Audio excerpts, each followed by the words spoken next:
Your reasons for listening to the show, well, those are your own. But just keep in mind that the views, information, or opinions expressed on the Tuddle Daily Podcast are solely those of the individuals involved and do not necessarily represent those of our sponsors. Yeah, it's called free speech, people.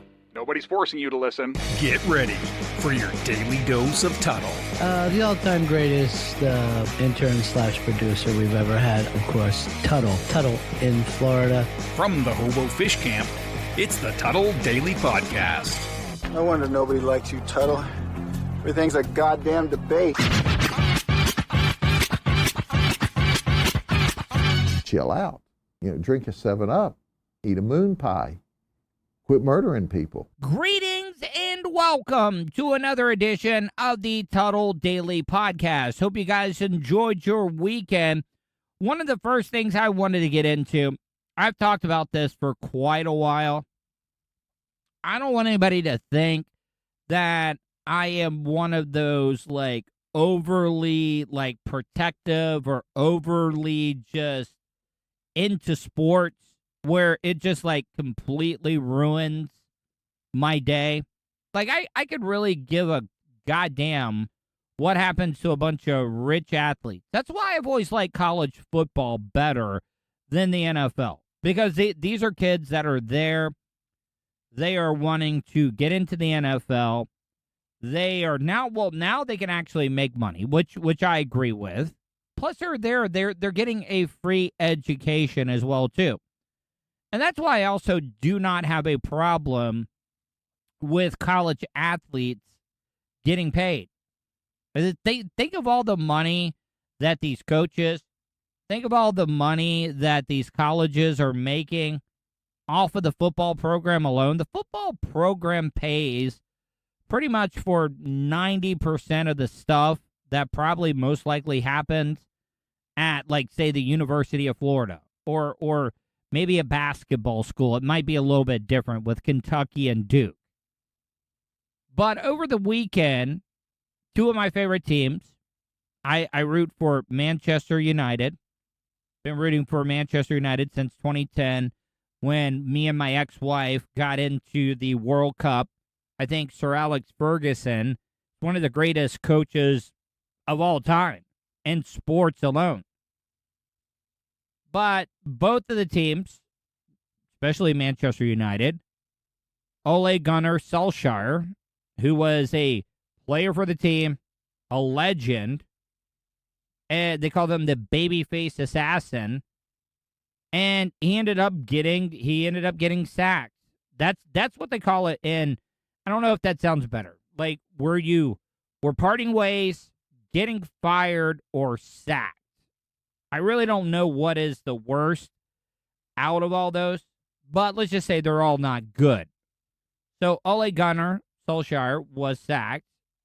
I mean, there's no reason. He's got a squad full of superstars, and he can't win a goddamn thing.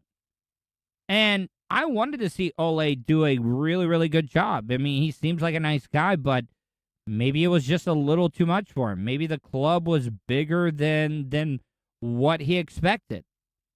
I mean, when you got Cristiano Ronaldo, Jadon Sancho, Marcus Rashford, Mason Greenwood, Edison Cavani, Bruno Fernandes, Paul Pogba.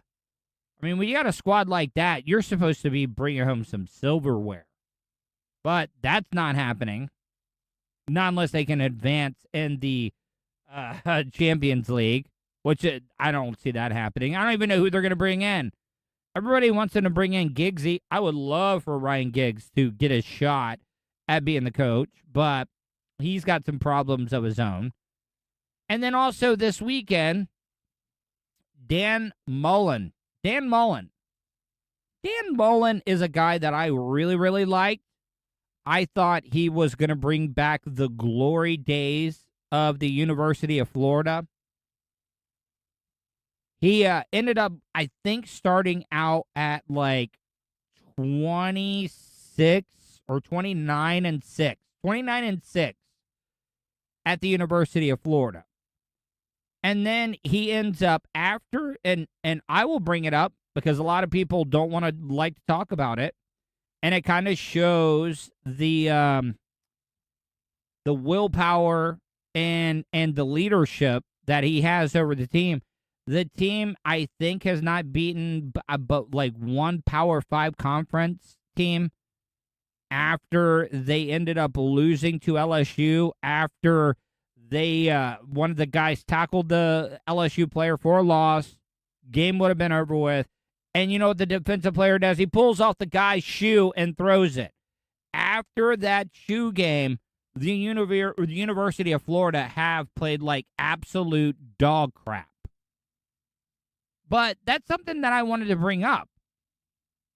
At what age are you supposed to be, like, accountable for yourself as a player? Because both of the teams that I'm talking about, Manchester United and the University of Florida, which both have, like, and back to what I was saying about not being way into it sports guy, I'm really not. But, I mean, those two teams hold, like, you know, near and dear memories for me. You know, the University of Florida, I ended up watching, never missed one single game with my dad from the time I started watching football with him until present day. And this was the first season that I've ever had to watch the Florida Gators. So that's the reason I'm kind of into it. And say what you want, even though my marriage didn't work out, I had a lot of great times. I went to England with my ex-wife to go see Manchester United play. So, yeah, I do have a little bit of investment in both of those teams personally, going and supporting them. And I also know a lot of people like to give me crap about, oh, you didn't go to University of Florida, so why do you care about the... I hate people that say, oh, I don't understand how you can support a college football team if you never went to school there. Yeah, if that was the case, then college football would not be making as much money as it is right now. So you can go F yourself with that whole response. But at what age do the players start taking responsibility? Because the reason that I bring this up is it seems like the players quit on both coaches. Because both coaches are not bad. Dan Mullen, I think, is a great coach. Dan Mullen was bringing back the glory days of University of Florida college football. And then you got Ole Gunnar Solskjaer, who still hadn't brought home any silverware, but finished second last year. You pick up a bunch of great players during the offseason. It just seems like the players quit on him. Like, where does it go wrong? Where do leaders, who are the coaches, end up losing the locker room? Because at the same time, I mean, it isn't it also on the players to be held accountable for the way that they're playing? Because you can't tell me all those games were on Dan Mullen or Ole Gunnar. They weren't. Because you can't, look, they lost to a lot of inferior teams. Some of these players should have just been able to go out there like it was some, like, backyard football game between you and your friends and stuff. And you should have been able to win because you're that good. You know what you need, what needs to be done, and you shouldn't have to have a manager. But at the same time, I also know that why are some of these greatest coaches of all time are considered the greatest coaches? Because they demanded respect. They expected nothing but nothing less than 100%, and take pride in who you're playing for.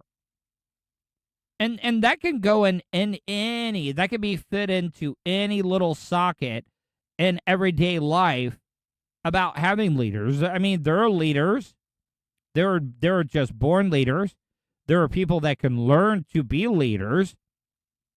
But then there are also just people that are followers. And there's nothing wrong with being a follower. There isn't. You know your place. You know what you're supposed to do. So there's nothing wrong with that.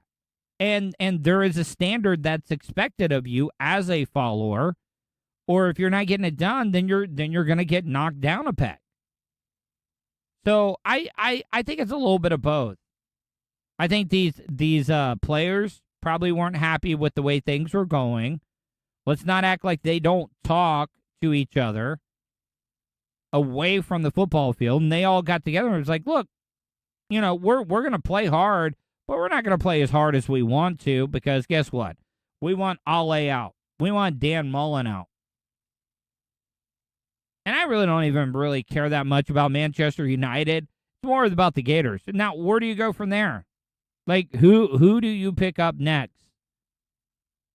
I know a lot of people are talking about Lane Kiffin. I don't know. I don't know, but you know what? Lane Kiffin might bring some swagger to the University of Florida. So, I mean, if he can come in and start winning, I am all for it. Feed me the ball, Lane Kiffin. That's what I would be saying. And I think Lane Kiffin's going to be a better recruiter than Dan Mullen ever was. So, yeah, didn't mean to turn it into the first little bit of the show, turn it into the Jim Rome show or any of those other sports broadcasters, Dan Patrick. No, I apologize for that. Just wanted to vent a little bit. I also wanted to talk a little bit about last week. I'm sorry. I know that I slacked a lot. If you go on my social media, you'll look. I have not really been on any of my social media. I haven't posted a damn thing. Barely have posted anything. And I was going through a little bit of a rough time last week, and I do apologize.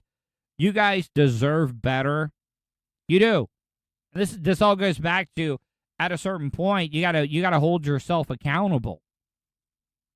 And I wasn't last week. I don't know what was wrong with me, guys. I just got in a rut. A lot of things really, really upset me.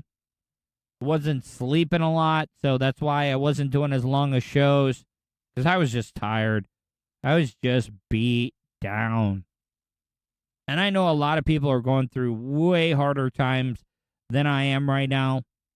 But I'm not making excuses. This is me on bending knees apologizing to you guys, the supporters of the content that I'm putting out.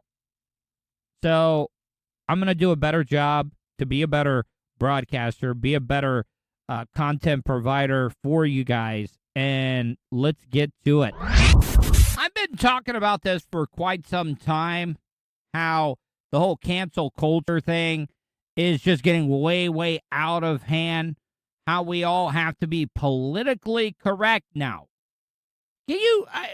When I talk about this next story, you guys are all going to be like, no, this has to be a satire. This has to be a parody. This has to be a skit that you would hear on the Chappelle Show or Key and Peele. No, this really is not. This is absolute real life, people. Like, now they are changing the word sex offender not to offend people that are actually sex offenders. The Sex Offender Management Board, made up of everyone from public defenders to prosecutors, sets standards and guidelines for treatment providers. So the new terminology will only be used in that context. It doesn't change the term sex offender in law or in the criminal justice system. But some worry it's a step in that direction. I'm involved today after hearing that it would be improper or offensive in some manner for me to reply or to speak about the man who raped me as a sex offender. Like, oh my God. Is it like, okay. All right. So I got to calm down, breathe.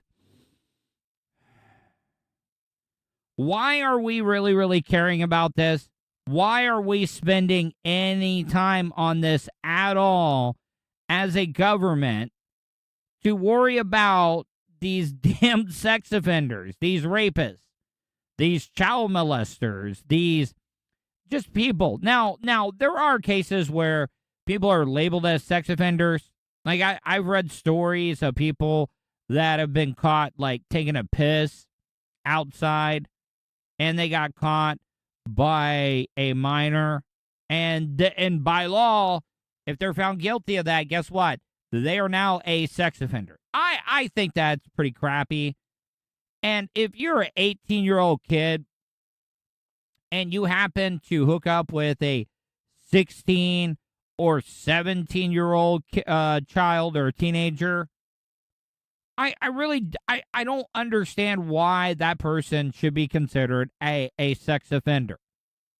But for these people that there's no doubt in our mind that they are definitely 100% a sex offender, why do we give a damn what these people think we call them? They committed the most heinous crimes against the weak, and I'm not calling women weak.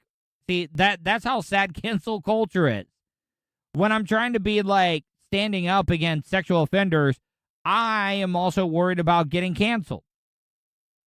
So what I'm trying to say is I'm talking about the weaker, like physically. Now, in some cases, there are women that are stronger than men, but children are definitely weaker and need to be defended.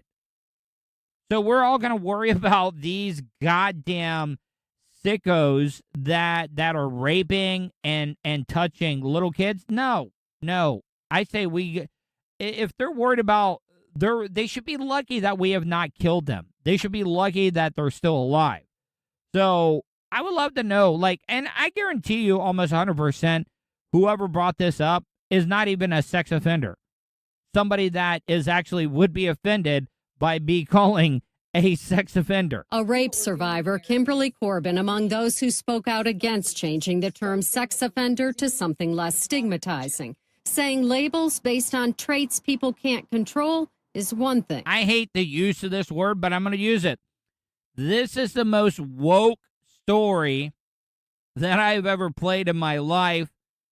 The most liberal, conservative type story that I could ever think of. Because you are not conservative, I mean liberal. Because this is definitely not a conservative story. Conservative story would be like, yes, kill that rapist. Kill that pedophile. So what I'm trying to say is that they should be lucky that that is the worst thing that is actually happening to them. It's very, very damaging for those people who are labeled when it has to do with gender, race, sexuality, ability. But those aren't their choices. The biggest thing to me is that this is a choice that sex offenders make. Derek Lodge says he shouldn't have to carry the label for life. Referring to me as by a label for something I did half my life ago is inappropriate. No, sorry. Dude, do you hear yourself talking? Now, I mean, this guy could most likely be one of those cases that I was talking about where he got caught peeing in front of a minor or something. But I could almost guarantee you this guy raped somebody or had child pornography on his computer or touched a child, was a pedophile, whatever it may be. You know what? I'm going to say it. Fuck your feelings. I mean, if alcoholics, for example, once an alcoholic, always an alcoholic, right? Guys, I know for the people out there that maybe have not gone through drug or alcohol rehab or tried to quit something. Once you're a drug addict, once you are a alcoholic, guess what? You're always that person. So if you are a rapist or you're a pedophile or you had child pornography, whatever sick things it could be, if you did that's who you are. That's who you're always going to be. So why are you so offended if that is what you are as a person? And downright offensive. What's offensive is you raping little boys. What's offensive is you raping women.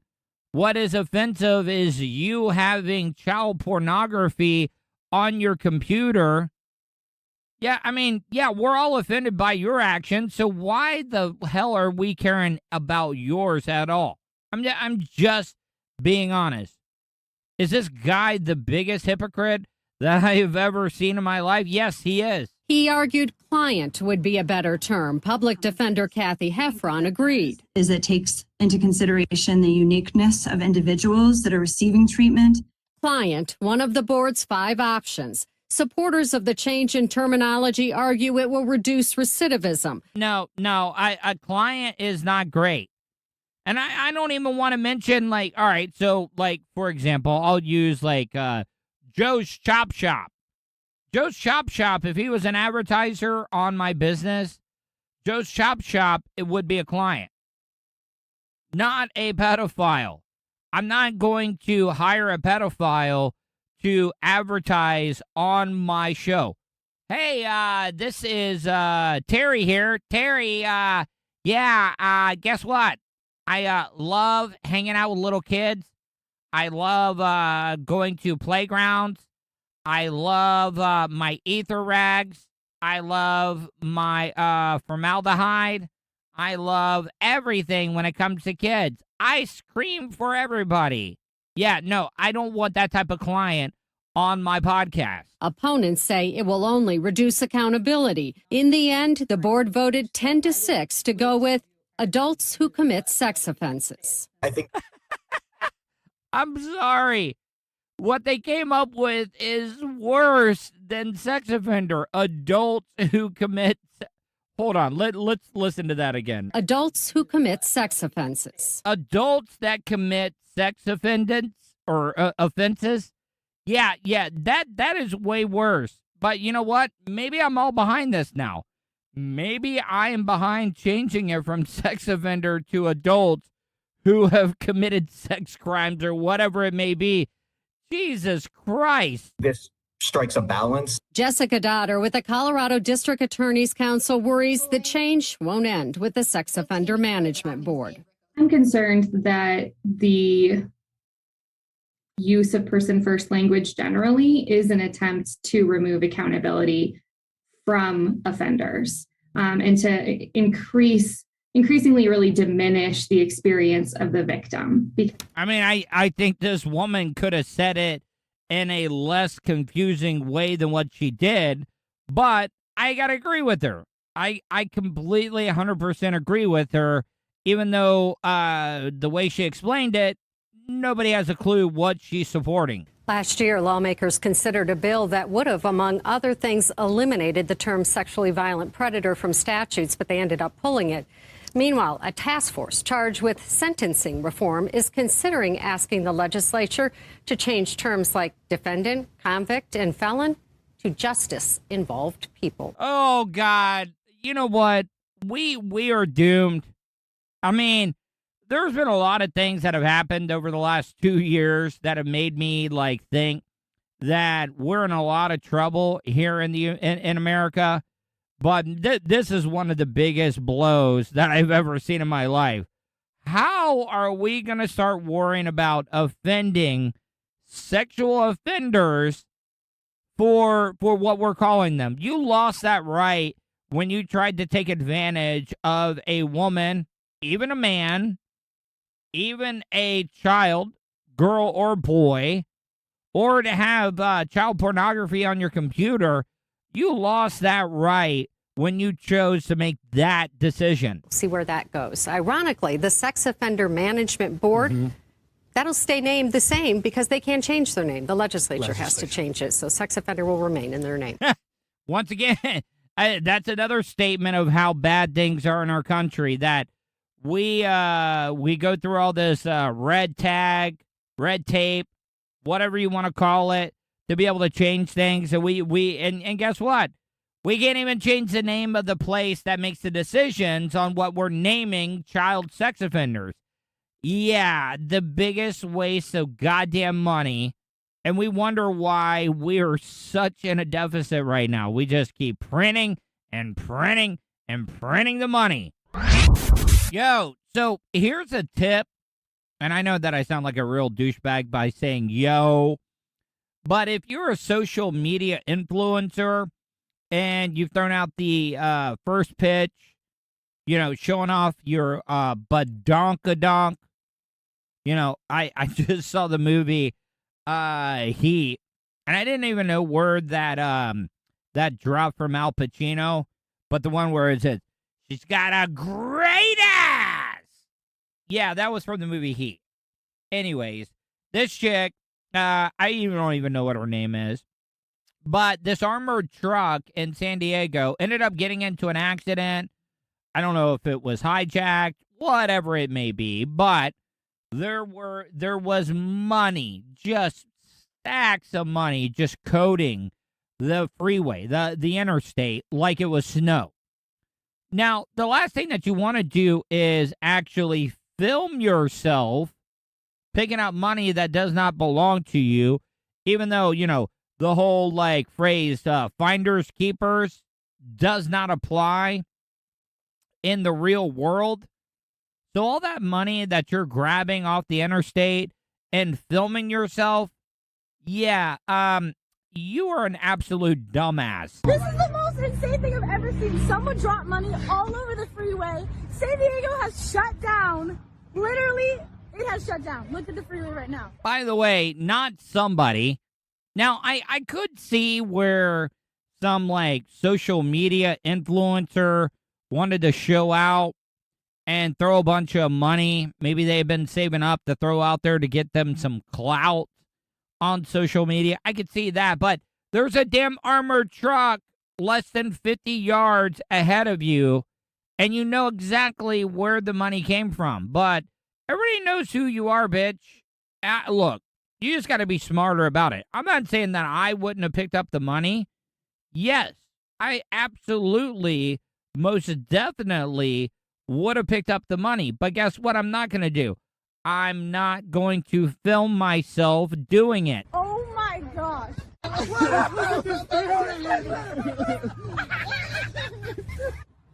Literally everybody stopped on the freeway to get money off of the freeway. This is literally insane. This is insane. Oh my gosh. Dude, we going to scissor tonight, baby. Now, I'm sure that they're all going to claim, oh, we were just picking up the money. We're going to return it anyways. Because I'm sure that the only reason why they would have picked this up was just for, like I said, content for their social media pages. But come on, man.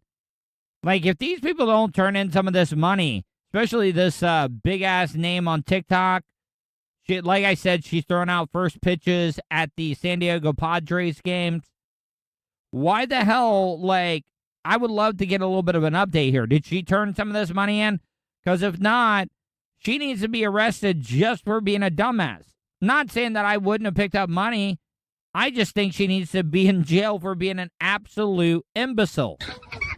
Yo, the entire freeway just shut down because they threw money. He's gone. Wow. He's gone, bro.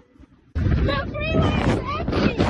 Literally, the freeway's empty. There's cash all over the ground. Literally, look, we're the only people on the entire highway. Yeah, because that's going to make the cops easier to find you. That's exactly what's going to happen. God, man, some people are just, you got to play it smart. You guys were too caught up in streaming this on your social media that you just forgot, hey, I'm picking up a bunch of money that does not belong to me, and there's an armored car, like I said, 50 yards in front of you. So you guys know exactly what you were doing. Not saying that I wouldn't have done the same thing, but guess what? I would have done it without evidence. And finally, before I close out today's show, I wanted to talk about this story. I really feel like it was nothing but clickbait.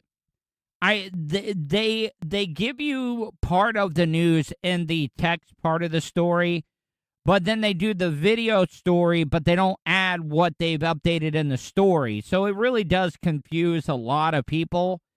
But the reason I wanted to play this is that some sophomore, junior at Penn State University ended up going missing for 2 days, but they ended up finding her because she had fell down the trash chute. I guess where you put the trash in there and it goes down into the dumpster. Well, she fell into it. But in the story, the text version that is included on the video, they bring up that one of her mates on the same floor as her offered her a blunt before this whole accident happened.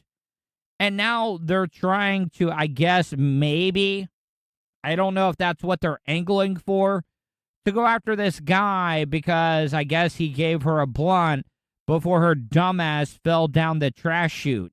A vigil tonight in New Jersey for 19-year-old Justine Gross. The Penn State student died last week after falling several stories through a trash chute. I'll start off by saying this is a very, very tragic accident. It is. But come on, man. Like, have we ever, like, we talk about evolution all the time on this show. We talk about survival of the fittest, Darwin's theory, where the smarter survive. And I know that's why they're trying to blame this all on smoking a little bit of weed. But guess what? I know plenty of potheads.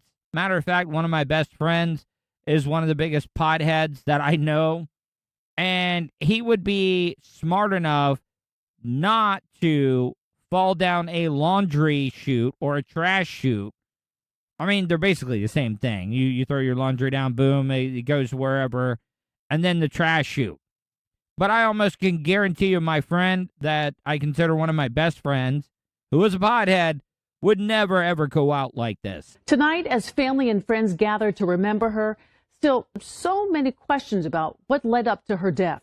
Eyewitness News reporter Naveen Dhaliwal was there for us. But I miss you more than life. On this cold fall night, family, friends, and former Summit High schoolmates of Justine Gross gathered. Her going to college was everything she's ever wanted. To remember this beautiful young woman who was a sophomore at Penn State. Thank you so much. Her mother, Francoise, tells us her daughter had big dreams to be in finance. Pure beauty, beauty and joy and strength, intelligence. She was once a cheerleader. She was a leader for her teammates. She was kind-hearted, bubbly. She had a great personality and an infectious smile. She really was a sweetheart. All that promise ended last week when Francoise got that call. It's like the call you never want to receive. A college friend bringing the horrific news. The 19-year-old was found dead last Friday, 2 days after last being seen. Police say she fell through the 11th floor waste disposal chute into a receptacle on the ground floor. Now, I also don't want to put out the possibility a lot of date rapes, a lot of druggings happen on college campuses. Now, if somebody did drug her without her knowledge, then yes, I agree. Then somebody should be held accountable. But if somebody offers you a joint, which I will find an updated story and play it tomorrow. But what I'm trying to say is that if somebody offers you a joint and you smoke it and you happen to fall down the waste disposal chute and you die, that's on you. You chose to smoke the weed. You might have not have been that smart of a kid that everybody thought you were, that even though you smoked a little bit of pot, you didn't know any better to go diving, synchronized diving into the laundry chute or the trash chute. Yeah, it does not add up. Detectives say video evidence shows she was alone in the hallway before that fatal fall and are calling her death an accident. But her family, on the other hand, Penn State State College police, they did everything that they needed to do, but there's absolutely more that they could do, and there's much more questions, absolutely. Look, all right. I completely agree. If somebody was negligent and they caused the death of your kid, yes, sue. Sue the hell out of them. But this just looks and sounds like somebody that is just looking to cash in. All right, my daughter's already dead, so I might as well cash in on it. Because I'm telling you right now, like, you could offer me the biggest payout, like, say, for instance, if my dad would have died from negligence at the hospital and I wanted to sue, guess what? If you came to me right now and said, you know what, I would take that money back. I would give it all up. I would give every single bit of that money up just to have another 10 years with my dad. And that's the God honest truth. I wouldn't even care if it was $1 million. That is just me telling the God honest truth between me and you as a supporter. But, I mean, they looked at it. They saw the video. Nobody was in there. It has been ruled an accident. And it just sounds like somebody that is devastated over the loss of a loved one and now wants to get a payday, to cash in on it and make somebody pay for something that was your own daughter's fault. While they hope to get those answers tonight, being here at the football field where she was the varsity cheerleader is overwhelming. They're coping with the loss of this bright star. Don't take your family or don't take anyone for granted. This poser-ass hipster douchebag, I almost guarantee you, did not even know this chick that took a nosedive in the trash waste disposal bin. I almost guarantee you this dude didn't even know who she was.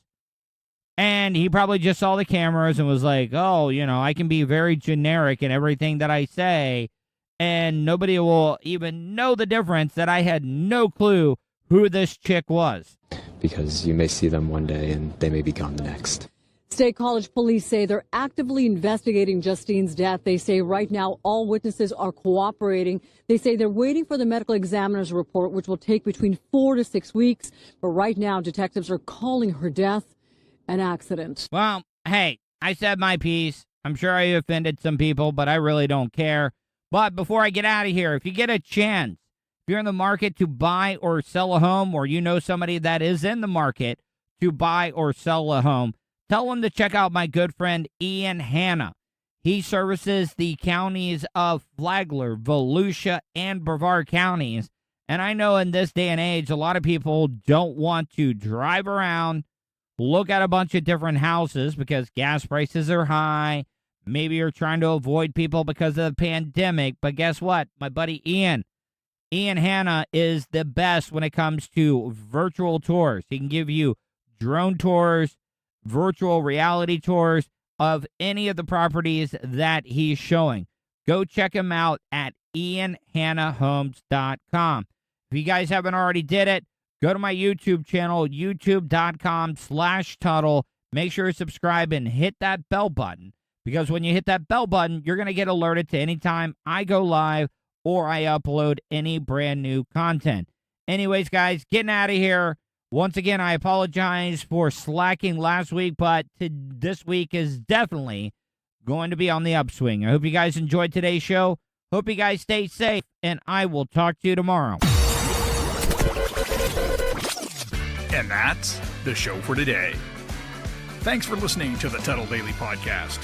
Hey, don't be a dickhead. Do us a favor. Like, share, and subscribe to the show. Also, check out the Tuddle category at 315live.com.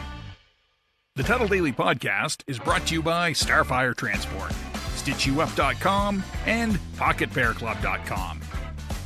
Special thanks to show producer Vulture and co-host Sirach. Show voiceover services brought to you by JCVoiceover.com and The Little Cheese Show. Download and subscribe to The Little Cheese Show everywhere podcasts are found.